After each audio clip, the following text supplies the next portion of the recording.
Президент Азербайджанской республики Ильхам Алиев, первая леди Мехрибан Алиева и их дочь Арзу Алиева ознакомились с работами, проделанными в селе Ходжавенд Ходжавендского района. Специальный представитель президента в Агдамском, Физулинском и Ходжавендском районах Эмин Гусейнов проинформировал главу государства и первую леди о реализованных в селе социальных проектах. Было отмечено, что село, входящее в одноименный административно-территориальный округ Ходжавендского района, было освобождено от оккупации в сентябре 2023 года в результате антитеррористической операции вооруженных сил Азербайджана. Здесь имеется в общей сложности 278 частных домов. 128 из них непригодны для проживания, 150 частично пригодны. 20 из частично пригодных к проживанию домов уже отремонтированы. В этом году ремонтные работы будут проведены еще в 130 домах. В феврале текущего года в село Ходжавенд вернулись 20 семей, 94 человека. С марта по декабрь текущего года планируется возвращение еще 130 семей, 533 человек. За прошедшее время в селе был проведен ряд работ по созданию социальной инфраструктуры. Так проложен магистральный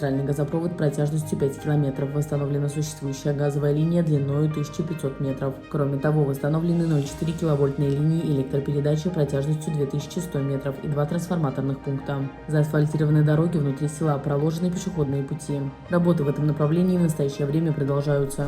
После ознакомления с проделанной работой президент Ильхам Алиев, первая леди Мехрибан Алиева и их дочь Арзу Алиева побывали в доме переселившегося в село жителя Резвана Ибрагимова. Nece yerleştiniz? Çok şeraiti güzel.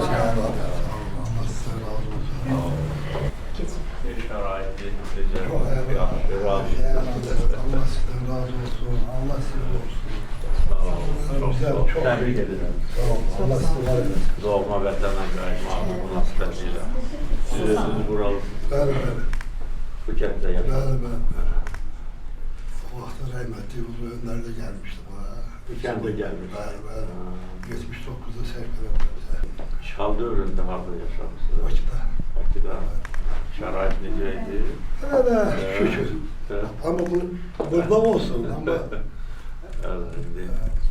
35 ildən sonra. Neçənci ildə buradadır? Siz çıxartdılar 91'də. Bu Versaliyos başlayan gün. Hemen günü bizi çıxartmışdılar. Hemen gün. Sonra Versaliyos'dan gelen ne oldu? Onlar da şahit ederler. Buraya yaxınlıqdaydı. Bəli, Qarakətdə.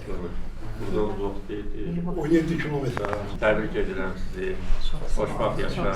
Doğma Qarabağ torpağında, doğma kəndinizdə. Hamısı sayəsində. Allah sizi var eləsin.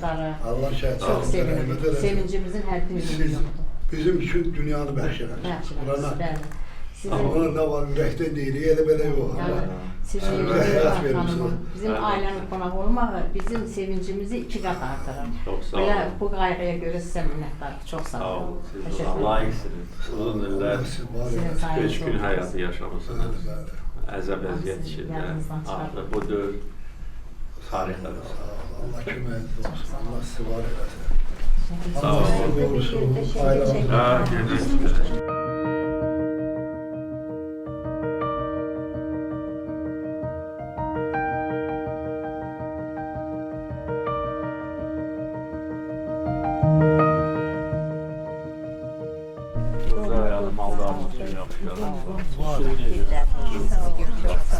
Falan her yeri bilir. Orada ne var?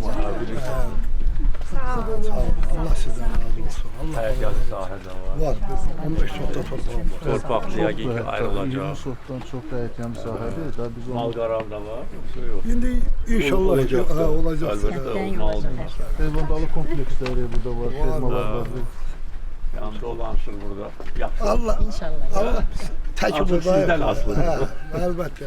Dövlət nə lazımsa eləyir.